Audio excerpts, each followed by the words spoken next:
Hi, my name is Glenn Sutton, and I'm just so excited that I am alive. But today is a little different. Um, I was looking at one of the unsung episodes, and I said, you know what? I'm going to do one. But mine's going to be a little different, and it's going to be a reflection back on some of the people that I experienced through growing up in Washington, D.C. Now, this is not all of them. It's all of them, the one that came in my mind like right now. Now, I'm going to do 3 parts. So if you want to be a part of this, just Facebook me, and then we'll go from there. The first person I want to acknowledge is Mr. Daryl Prue. Daryl Prue was a neighbor of mine, and Daryl was one of the, if not the best athlete basketball-wise in Washington, D.C. Now, if we had the internet, oh man, he probably been the number 5, if not number 2. And what I remember of Mr. Prue is that his work ethic, even when we were little boys, I was 5, he was like 6 years old, and his routine, and because Daryl had a basketball court in his backyard, and by having that, he used to practice all day. I mean, not all day, man, while in school, but the time that we came home, he would be in his basketball playing, cold, wet, And one time, he probably remember, one time it was 3 against 1. It was 3 of us. He beat all 3 of us. But I can't say this here, and he might not admit it. I played there one-on-one, and I won one time. One time in my life. He won't admit it, but I won. But that's what I remember, one of my cherished memories. But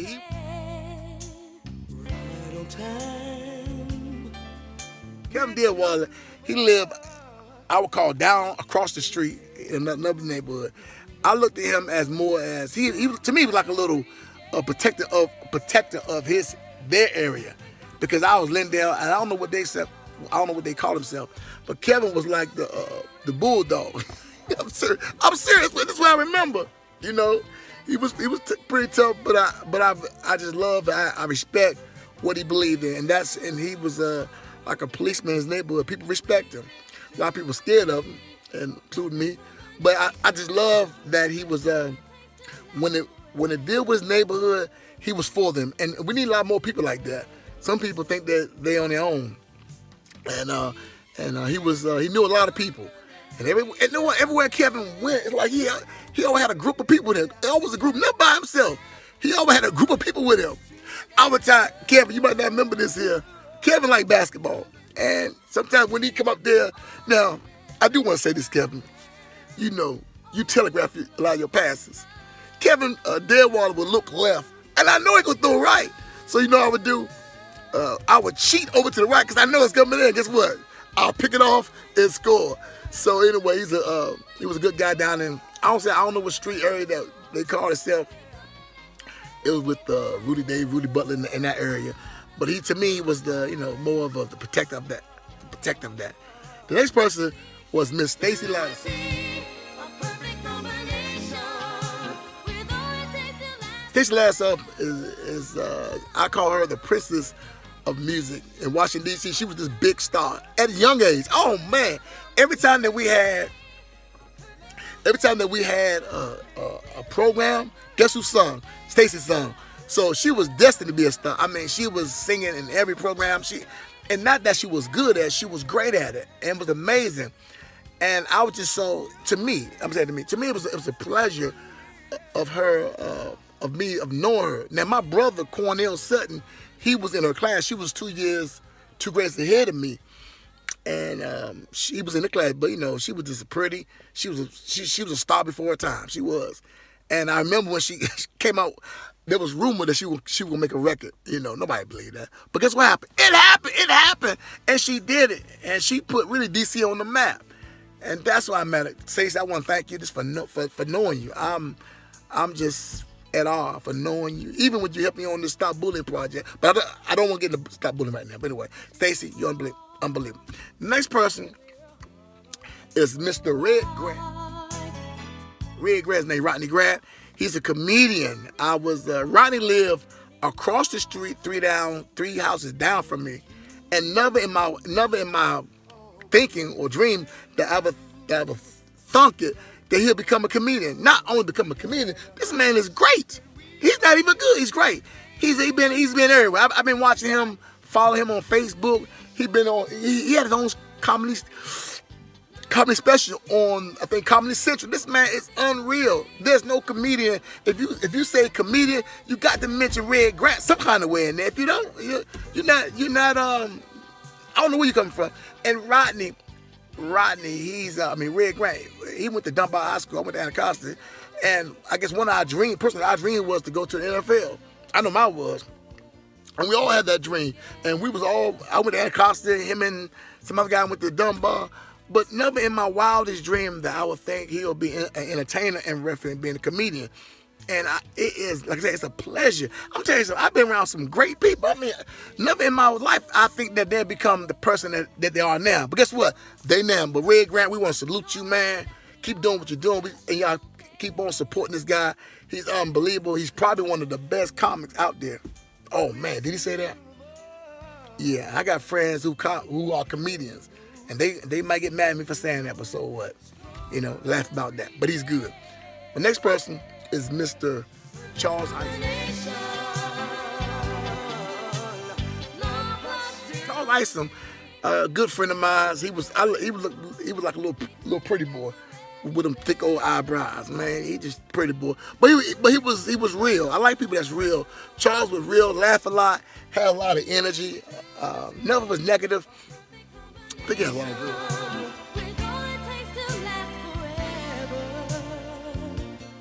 I don't know. He would know. A lot of girls liked him. They ain't like me. I don't know why. I guess he looked good. I guess. So because he pretty. He handsome anyway. Charles was an unbelievable guy. He was very friendly, very good to talk to. Never bragged on himself. And I just remember. I remember that. And I do, man. I just want. And then Charles now he's involved in these tour buses in reference to different activity events, like the Cowboy game. I see a lot of stuff he's doing. Yeah, part 2 on Charles Isom. He was like say he's doing events with the Cowboy game, watching the wrestling game, and we want to support that. But never in my life I think he'd be leading like this. But then again, you know what? He did a lot of stuff in high school. Well, and I know he went to Banneker High School. He left us, went to Banneker High School. But Charles, man, we love you, man. Keep doing what you're doing. The next one is Mr. Johnny Gill. Never in my life, matter of fact, I didn't know his name was Johnny Gill. I did not know his name was Johnny Gill. We used to always call him Boogie. That's all. I never knew. We was going to the record shop in Washington, D.C. down off of Minnesota Avenue that was called, I think, Sam's Record Shop. And we walked in the store, and then we saw a picture of him. He looked like, I didn't believe it was him because he had a little jerry curl. And they said, hey, man, that's Johnny Gill. And I'm saying, like, who is Johnny Gill? And they said, it's Boogie. It looked like him, but he had that curl. And like I say, I didn't know he can sing. I didn't know. Let me tell you what I do remember. I remember 2 incidents. Well, 3 of them. One incident I do remember is when he used to always have these exotic bicycles. He used to take the batteries from the flashing lights and put it on his bicycle. And also, he used to always wear the suits in school. I thought it was weird. Always wear suits. And then when I knew he had a little talent, is that one day we was at junior high school, and anyway, it was raining, so we couldn't go outside, so we had to stay in a recreation area. And he was impersonating Stevie Wonder. I said, man, he's pretty good. Never in my, and guess what? Now, one thing I would say this is, I can say on record. I always felt, this is what I always felt. He always tried to act like a star, like he was a big star. That's what he act like, to me. I said, he always tried to act like a star. And guess what? That's what he became. So Johnny Gill, hey man, we love you, man. Keep doing what you're doing. This man, I was unreal. I was blown away of what you did. Okay. My next person is Mr. Louis Brown.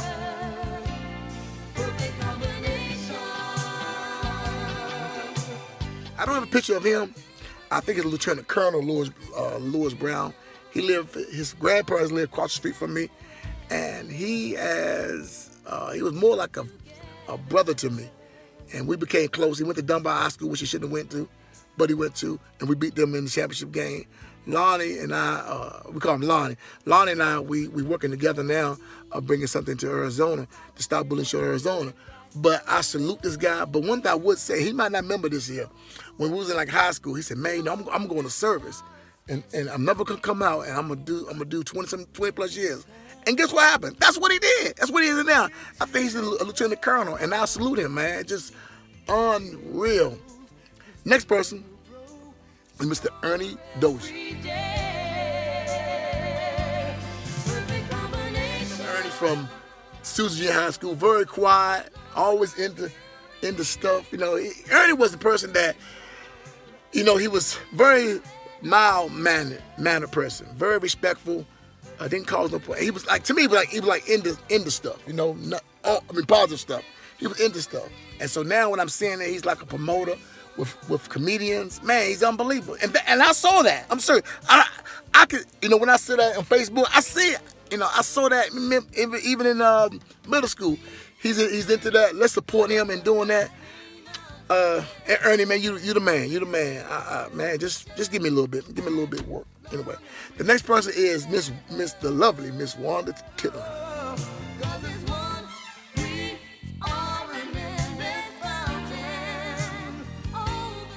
had a crush on Wanda. I should have said that shit up. But anyway, Wanda was always into these groups, and I guess it was groups. If it wasn't groups, I thought it was. Even in Sutton High School, she was always into these groups and stuff, and these activities. If she wasn't, that's what I thought she was doing. And now I think she represents different artists, and I saw that. I mean, and you know, it's funny that all these people at middle school or like elementary school, they say success leaves secrets. I can see it. I can almost see it. So Wanda, she's doing big stuff. You know, I see all on the beach. Got her beach body up. She looking good. She look good, but I think she's about 25 years old. I don't know. She looks good. Wanda, I'm just so proud. I'm so proud of this woman. She's going after. Well, not just her, but I'm talking about her right now. She's going after her dreams. And that excites me. But she looks good. Because sometimes, you know, life can break you down. But Wanda, we salute you, girl. Oh, we salute you. The next person on this part 3 is my brother. I'll call my brother Cornell Sutton.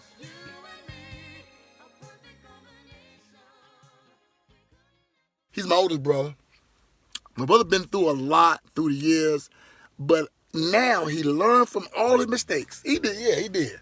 He did. I'm proud of him. I'm proud now to call him my brother. Was I ashamed? No, I was disappointed in him, a lot of decisions that he made. But now he turned things around. And matter of fact, he is one of my promoters in my Stop Bullying play. You know what? I'm his boss. Can you imagine that? I'm his boss. His younger brother is his boss. But I salute you, man. I love you guys. I love you. And, man, keep doing what you're doing, Cornell. I know you felt like life have took all your years. But guess what, man? You got some great things coming to you. My brother Rodney Sutton, we call him Tiger. He needs prayer. He needs prayer. I'm putting it out there. He needs prayer. He has some successes and failures, some struggles and some disappointments. But I really believe God has a plan for him. But he has to find that plan for himself. We can't give him that. And I'm asking all y'all to submit that to you, that he will find his dream that he wants to do. Now, one thing, that boy can clean a car. He's good in that. So y'all, if you got any work for him, hit me up. And the last for this part would be myself, Glenn Sutton. I don't know what to say.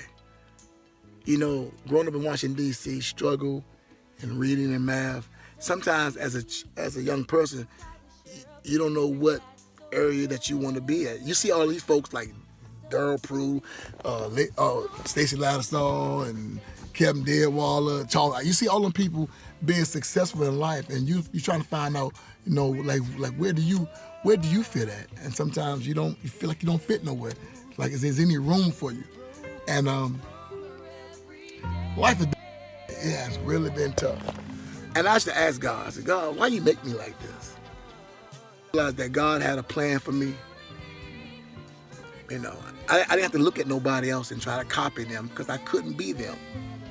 I had to be Glenn Sutton. And in finding out who I was, I found out I had a gift too.